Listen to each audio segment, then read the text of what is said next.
Joe Borelli, let me start with you. Good morning. It seemed to me Trump had his worst week as president last week.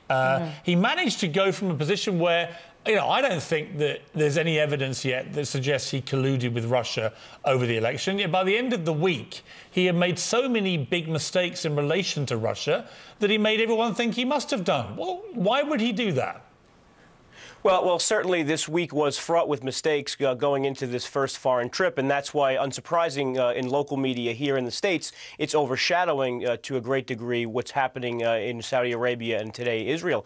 That said, like you pointed out, this is something that's been talked about for almost a year now with respect to Russian collusion. It's been investigated officially by both houses of Congress, as well as every hungry journalist in the United States of America, and not one shred of evidence has been produced to indicate that there was some form of collusion.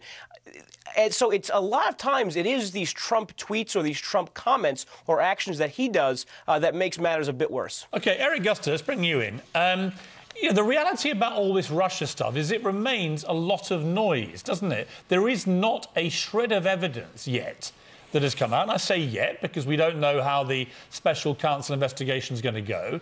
But there is no evidence that Trump actually colluded with anybody in Russia in relation to fixing the election. Well, the thing is, we don't know yet, Piers. That's the purpose of an investigation. And you have to remember, he fired the FBI director who was doing this investigation into a Russian connection. That's just like the secretary that you want to fire, but if she complains to the proper authorities, you can't fire her. Comey was doing his job dealing with Trump.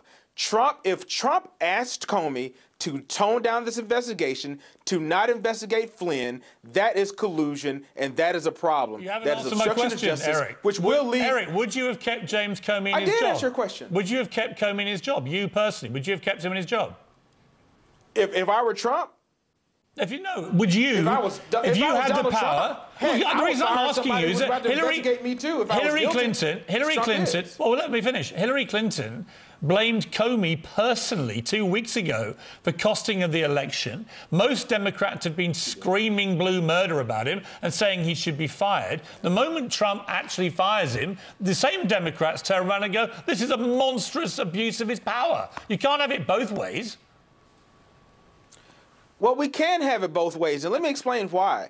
When Comey came out and he threw the election for Clinton, that's her statement, then Democrats were angry about it. True enough, but Comey was going forward and investigating this election, and that's what he was doing. We moved beyond that, and we're looking at what's currently happening, where there's possible collusion with the Trump campaign and money ties with Trump, with Flynn, and so many other people in his administration. And Piers, I know you love Trump, and he's your friend, but you know there's a lot of smoke there, and I know that you believe there's something to it, at least with the people around him. And that's what we're looking at. Well, let me respond to that. I actually don't know, and I think I urge them to set up a special counsel precisely to get to the bottom of it. It's very important. Joe Borelli. I wanted to ask Joe Borelli, because James Comey is going to be testifying at one of these many committees investigating. How worried is President Trump going to be about James Comey's testimony? It's not a question of worried about James Comey. It's a question of which James Comey is coming to come to testify. Remember, there is a memo that we're talking about now that no one has seen, that we're relying on a secondhand reading of.